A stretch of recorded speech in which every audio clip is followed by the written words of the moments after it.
Tennessee is now in session. God save the United States of America, the state of Tennessee, and this honorable court. Thank you, Mr. Hibner, and thanks to all of the attorneys who have agreed to participate in this hearing this morning, the live streaming video conference over Zoom and the YouTube channel that the Administrative Office of the Courts provides. The hearing this morning will be posted on the AOC website in a week or so, so it'll be available to the public again that way. We will conduct our hearing this morning just as if all of us were in the courtroom together. The appellant has the right to reserve up to 5 of your 15 minutes for rebuttal. And then the appellees, I understand, have agreed to split their 15 minutes equally, and Mr. Hibner will set the clock accordingly. Unless there's some other announcements, the appellant may proceed. Let me call the case first, Your Honor, if you don't mind. Forgive me, Mr. Hibner, please do that. Jeremy Archer et al. Versus the Home Team Inc. et al. Thank you, Your Honor.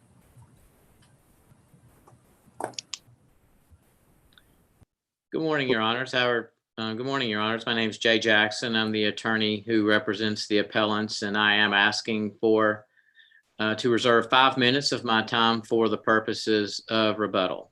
Very good. The clock has been scheduled for 10 minutes. Thank you. Thank you.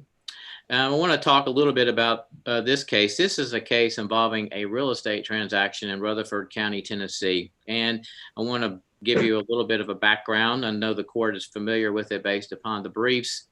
But in essence, the defendants in this case are a realtor and the owner of the property. And originally the seller purchased this property. It's a 2-lot subdivision called the Hall Farm Booth subdivision. And it's in Rutherford County, Tennessee, and it happens to be located off of McKee Road in the Las Casas area. This subdivision had 2 lots, a lot 1 and a lot 2. Lot 1 had 1.97 acres and lot 2 had 1.2 acres. The seller, the home team, built it for the purposes of building spec homes on both pieces of property, which they did. So at the time that the sellers purchased the property, the sellers were aware of the name of the subdivision, the location of the plat, the name of the recorded plat, the location of the recorded plat. They were aware of both subdivisions' acreage amounts, and they were both aware of where they were going. So they started building the houses. At that point in time, their realtor, Mr. Stephen Taylor, a defendant in this case, prepared an MLS listing. And the MLS listing that he prepared had a variety of information in it, most of which was simply incorrect and wrong. It wasn't fact checked.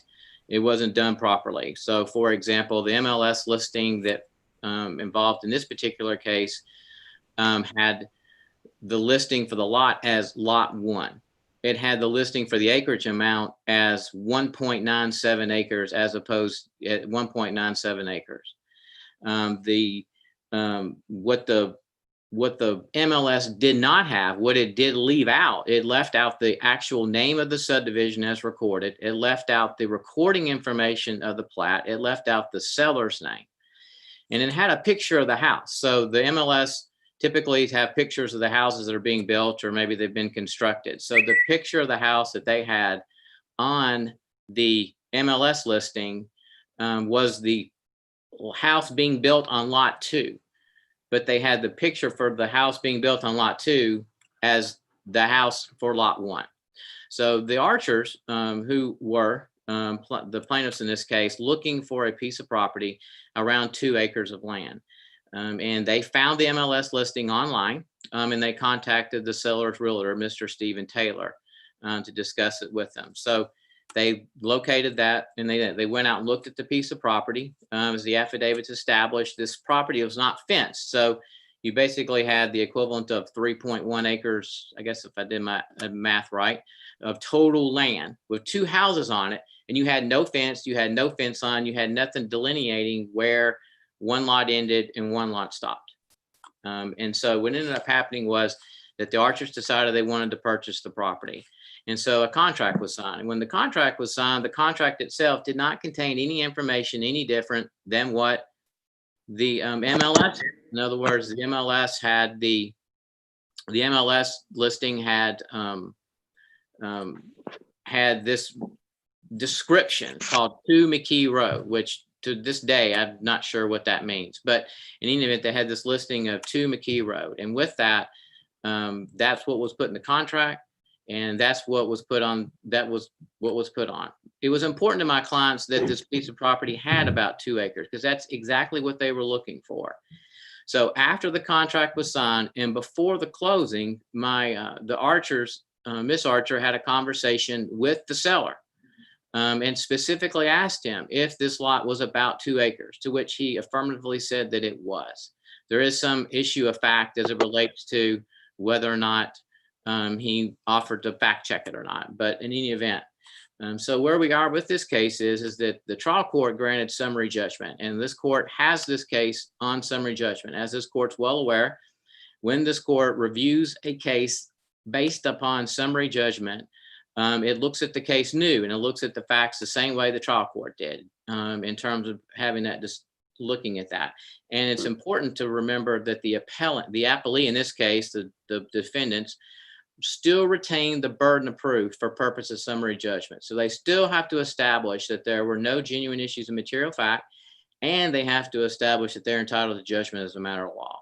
And it is our belief, and it is our opinion, that the trial court incorrectly ruled that that was the case as it relates to the issues that have been raised in our appeal.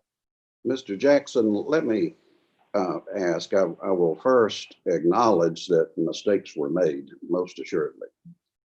But I understand your clients moved into the house 4 days or so before the closing. So how could they be confused as to which house was listed on the MLS if they literally moved into one of them? They weren't confused about the house. The house that they picked was the house that they wanted. The confusion had to do with the size of the lot around the house. Right, but I thought you said the photograph on the MLS was of the wrong house. Well, the photograph of the MLS was the house on lot 2 with 1.2 acres. And so in other words, you had the photograph that— And that's the one they moved into. Correct. They moved into the house that was on lot 2. But the MLS that they based the trend— I'm sorry. Didn't the paperwork say that your clients could not rely upon the representations in the MLS listing, and that they were encouraged to do their own survey and to check the public records?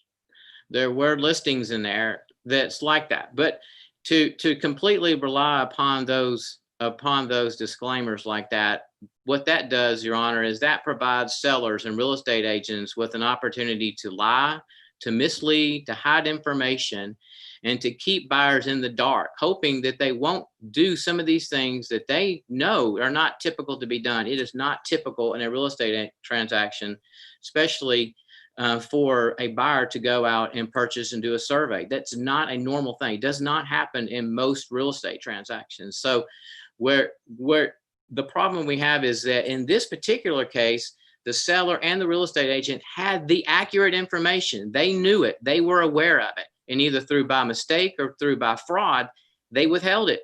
And this is not something that the buyer should have been put in a position to where they have to go pay a surveyor in order to find out that the MLS was wrong about the lot size. Is there any evidence in the record to suggest that the home team knew of the mistake in the MLS listing, or encouraged the agent to make any misrepresentation negligently or intentionally? I would say that as to the second part, I would say I'm not sure that there is. But as to the first part of your question, I would say that there is information that they were. So for example, when the home team purchased the property, they were given a deed with the correct subdivision plat and with the correct information. They knew they had a 1.2 acre lot and a 1.9 acre lot. And they knew they knew there was an MLS. Now, whether or not they fact checked the MLS, according to the deposition testimony, I believe the seller said that he did not. But where the case sits is this, and that is that regardless, they were the ones that were in control of the important information in this transaction, and they chose to withhold it. They chose to not fact check it. Mr. Jackson, what is what's the basis, the factual basis of your claim against Mr. Taylor? Did he sign a document that gave him duties relative to the plaintiffs, or what? The basis of our claim against Mr. Taylor rests mostly around the issue of negligence and negligent misrepresentation. Mr. Taylor undertook the obligation to create an MLS listing for which he knew that the Archers and others who were looking for the property would reasonably rely upon the information provided in that. And so what is it, and what evidence is there did the plaintiffs put forth that they relied on those representations or misrepresentations? They testified through deposition testimony and through affidavit that they relied upon that representation that the lot was approximately 2 acres, because that was something that was important to them. And the evidence indicated that they also communicated that to Mr. Taylor. All right, thank you, Mr. Jackson. You'll have 5 minutes on rebuttal. We'll now hear from the appellees. Okay, please support David Bates of the Berkeley County Bar on behalf of defendant Stephen Taylor. Hopefully everyone can hear me okay this morning. Of course, we have a limited amount of time, so I'm going to be brief. You're sort of choppy. Might you move up a little bit? Yeah. Your audio is a little poor, but we can hear you. Okay, well, I'll try to slow down and hopefully speak clearly. Can everyone understand me okay now? That's better. Thank you. Okay. So I try to get up a little bit closer to the screen. I'm sure Mr. Jackson would be okay if you leaned back some more. But David Bates of the Maury County Bar. I'm here on behalf of the defendant Stephen Taylor. Your honors have a limited amount of time, so I'm going to just try to be brief. Most of the issues we cover in our brief, I'm just going to highlight just a few points. Point number one, from day one, your honors, my client has acknowledged that he did make a mistake on MLS. Again, he was listing 2 lots at the same time. He got those acreage mixed up. And so again, he's acknowledged that from day one. Of course, plaintiff's counsel is free to beat up my client, but that's not what is at issue here today. What is at issue before the court today is actually the plaintiff's obligations. And did they justifiably rely upon this MLS and my client for matters of acreage? Just want to point out a few things that sometimes get lost in the arguments, some of the facts that get lost, some of the facts that no matter what have not changed from day one, your honors. Specifically, your honors, you should be able to see in the record, and this was actually Exhibit A to our statement of facts, and I'm not sure if your honors can actually see that or not, but you'll see that since April of 2016, this plat has been public record at the Register of Deeds office in Rutherford County. So any member of the public could have walked in since April 2016 and pulled this plat, and what they would have seen is, and again, I'm not sure if your honors can see this or not, but on lot number 2, you'll see that it clearly states that the acreage is 1.16 acres. And interestingly, your honors, this is the evidence that the plaintiffs are relying upon to say, hey, this is what the true acreage is that was misrepresented to us. This evidence was not concealed. It was open to the public since April 2016, about a year before the plaintiffs purchased the property. Something else that has not changed, your honors, since about August of 2016, that it's been of record, the actual deed where the seller had originally acquired these 2 lots. And if any member of the public would have walked in and looked at this deed of the seller, they would have actually seen that as far as the legal description, it really was not very detailed. It didn't give a mets and bounds description. What it said would actually— It wasn't subdivided then though, was it? Excuse me, Your Honor? It wasn't subdivided then though, was it? Yes, it was already subdivided. So it's been subdivided since April, at least since April 2016. And this is where the seller had actually acquired the property in August of 2016. And this is in the record. The home team. Yes, since the home team. So this Right. is where the seller had acquired the property. And if you went in all, since August of 2016 and pulled to find out what did the seller own, you would have seen this deed. And the deed would have told you, for a description of these two lots, what you need to do is go to Plat Book 39, page 170. And that's where you would have pulled and you would have actually seen this plat and the acreage of these two specific lots. And so, Your Honor, I point that out is one thing that the plaintiff argues is that, well, we would not be able to find this particular plat because the subdivision is not, we didn't know the name of the subdivision. But as Your Honors are well aware, for anybody that's going to be buying a piece of property, the first thing they're going to do is find out, well, how did the seller acquire the property? They're going to look up the name of the seller. And so this is actually going to give the description of the book and page of the plat. Your Honors, another thing that has not changed since day one is my client was up front with the, and this is in the record, my client was up front with the plaintiffs from day one and told them in black and white, and this is a document that they actually signed. Again, this is in the record, we signed this. And in this document, my clients basically told the plaintiffs in black and white, look, I'm a realtor. I'm not an expert in certain areas, including I'm not an expert in matters of, if you look at paragraph A, acreage. And so my client was upfront with the plaintiffs from day one that he was not an expert. In fact, when you look at the document, you'll see that the plaintiffs were actually specifically warned in very strong language not to rely upon my client regarding acreage. They were told they're not an expert, and they were also told one thing not to rely upon. You may get some information, but look, this is not something that you can really take to the bank, so to speak, to rely upon. It's MLS information. If this is something, and it actually states in the document, if acreage is something that is important to you as a buyer, then you need to get a survey. Now, Your Honors, of course, some buyers may elect not to get a survey. They may do a calculated risk of pros and cons of, hey, maybe it's not really that important to me. I can't justify spending that expense. But that is a calculation and a decision that the buyer makes, Your Honors. That's it, whether they want to incur that expense or not, or they want to roll that dice and take that risk. And in this particular case, the buyers elected not to have a survey. They elected to take that risk. Also want to point out, Your Honor, something that has not changed from day one is the purchase and sale agreement. You'll see that in this document, there's nothing on here that says that the plaintiffs had agreed to get a certain amount of acreage. They were not buying this by the acre. And then also, Your Honors, you'll see that the plaintiffs actually agreed that my client was not responsible for matters of acreage. They again agreed that my client was not an expert in matters of acreage. And so they specifically agreed that they were not going to rely upon my client regarding those matters. Let me ask Also, you Your this. Honor, Wait.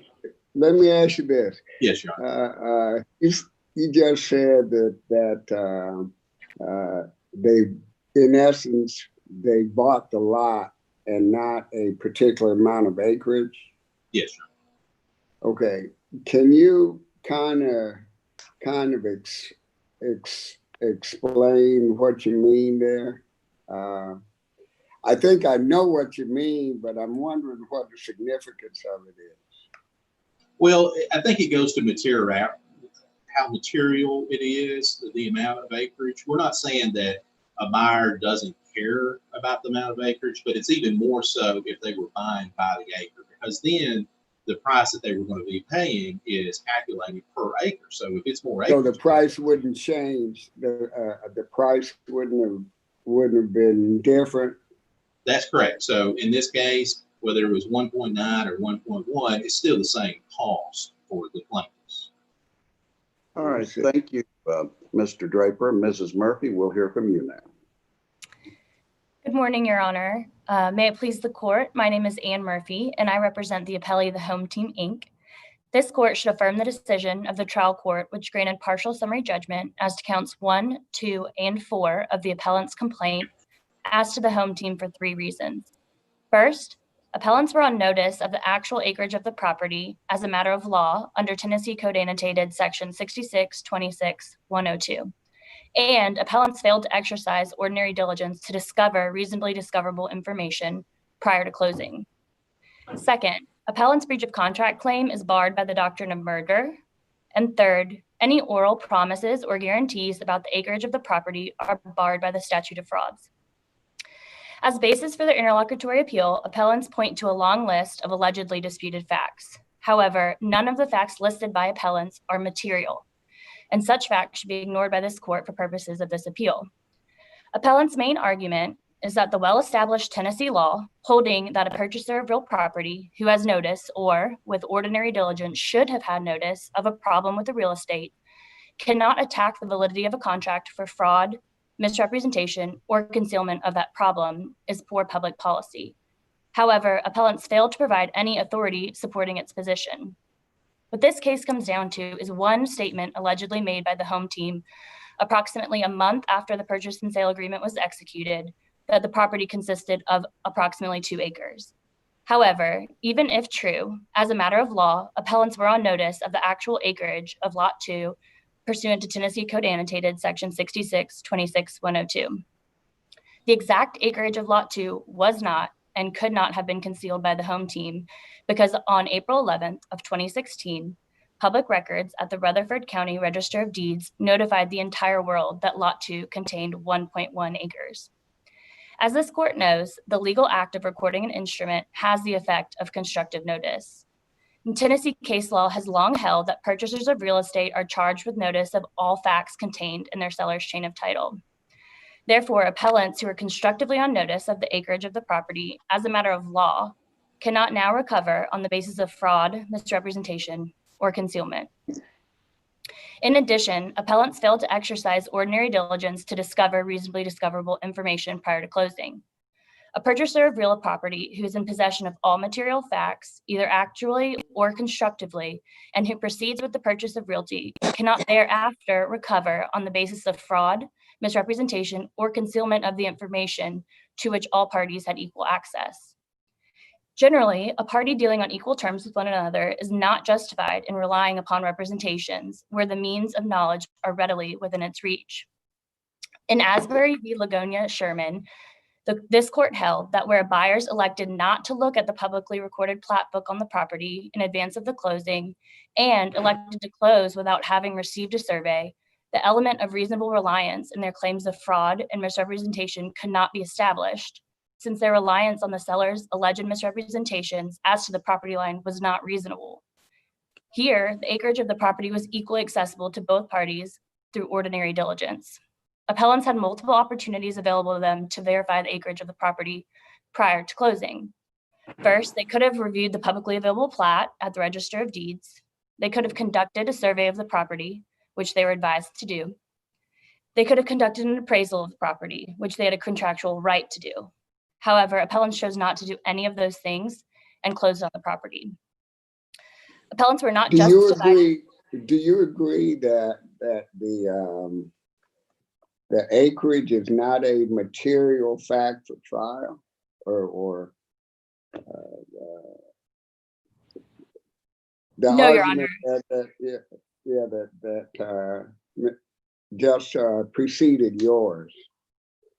It said that the acreage was not material, the price would have been the same. No, Your Honor, I do not. I agree that the acreage is a material fact to the purchase and sale of land. However, I think what Mr. Bates was trying to explain is that there are two different types of transactions. One where property is purchased by the acreage, so the price is coordinated with how many acres there are. And two, when the property is purchased in gross, as in for one tract of land, like a lot.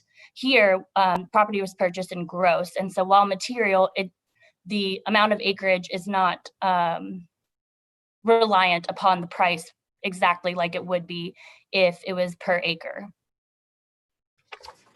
Okay. But that's not a matter that would be at issue in any of the claims that were dismissed by the court. That's correct, Your Honor. Whether or It not the might acreage is be material. it might be a material issue relative to any relief that the plaintiffs might get. That's correct, Your Honor. Okay. But it's not, for purposes of today, it's not at issue. Appellants were not justified in relying on the MLS listing or any verbal representations by appellees because obtaining a survey or reviewing the publicly available plat would have revealed the acreage of their property. Further, during the 2 months between executing the purchase and sale agreement and closing, appellants had essentially unrestricted access to the property. They visited nearly every other day, self-performed landscaping on the property, walked the boundary line, and even moved into the residence prior to closing. Accordingly, appellants were on notice of the actual acreage of Lot 2 as a matter of law. Second, appellant's breach of contract claim fails as a matter of law because of the merger doctrine. In the purchase and sale of real estate, the merger doctrine applies at closing when the purchase and sale agreement merges into the deed, and the deed therefore becomes the final contract which governs and controls. Once the contract is reduced to writing, there's a conclusive presumption that the writing encompasses the entire agreement, and any parole agreement is merged into the written contract. Therefore, even if the alleged misrepresentations by appellees are accepted as true for purposes of this appeal, such prior statements are immaterial and inadmissible because the information allegedly conveyed is absent from the purchase and sale agreement and the warranty deed, which governs and controls this transaction. Moreover, appellants received the exact property they contracted for in the purchase and sale agreement, and that same property was conveyed by warranty deed at closing. Additionally, any oral promises or guarantees about the acreage are barred by the statute of frauds, which bars the use of any alleged verbal agreements outside of the written contract. In this case, the appellants simply claim that the property they purchased was smaller than advertised. However, appellants' claims of fraud, misrepresentation, and concealment are barred by the well-settled Tennessee precedent because appellants failed to inform themselves of the publicly available information and failed to exercise ordinary diligence. That's all the time I have. Ms. Hogan, you said the plaintiffs walked the boundary line. How did they know where it was? Were there stakes? I believe there were stakes, Your Honor. So yes, there were. I think they were white stakes, and they walked it with a representative from the home team. All right, so they knew where the boundary line was. They just didn't know, in their allegation and their testimony is they didn't know the acreage. Yes, Your Honor, that's correct. Thank you, Mrs. Hogan. Mr. Jackson. Thank you, Your Honor. I want to go over a couple of things. I did address the issue of the statute of frauds, of frauds as it relates to the gaps in the contract. The contract does have a legal description in it. I mean, it's called 2 McKee Road, and the description in the contract matches exactly the MLS listing. But as this court's aware, an accurate legal description in Tennessee has to be one that's sufficient such that you could take that description and actually locate that piece of property. And that is not something you could do with the description that is used in the contract. Therefore, it's ambiguous. And as this court's aware, when there's an ambiguity, you can resort to parole evidence for the purposes of construing that ambiguity. And the MLS is exactly where you would go. You would find the MLS listing which has the identical label on it, 2 McKee Road, and you would see that it says Lot 1, and you would see that it says 1.97 acres, and you would see that it has the accurate and the actually complete house on it. So, and you would see a picture of the correct house, right? That's correct, Your Honor. And I want to address some of the things that Mr. Bates and the other opposing counsel basically talked about. They showed you the deed, they showed you the plat, they showed you all this information, all these facts that they want this court to use in order to basically kick out the claims of the plaintiffs are all information that they were aware of prior to this transaction.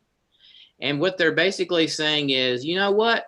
We don't have to tell the plaintiffs the accurate information. We can withhold that information. And not only can we What- withhold it, but we can lie What about it. what evidence is there that there's any intentional withholding of evidence here? They had possession of the plat and they did not provide it to the plaintiffs. They had possession, they had Is knowledge that of the it? plat. Is that it? They had possession of the plat and they did not provide it to the plaintiffs. They were aware of the lot size. And when the home team was specifically asked about the amount of the acreage, they said it was about 2 acres. They were aware they were looking for 2 acres. I think what is worrisome is that if you adopt what the trial court did under these situations, what you're doing is you're telling real estate agents and sellers, we can mess up. We can make a mistake. We can not provide buyers with accurate information, and we can lie, and we'll get away with it as long as the last thing we give the buyers in a real estate transaction is accurate, and that's the deed. Because Mr. that's all they're saying here. They're saying, we gave you the deed, it's accurate, you lose. And that Mr. shouldn't be this law. Mr. Jackson, you say that a representative of the home team said to the plaintiffs, this is a 2-acre lot. Was that statement made after the closing or before the closing? It was made after the contract was signed, but before the closing. Thank you. And after the disclaimers were signed, after all that was done, but before the closing, the Archers relied upon that.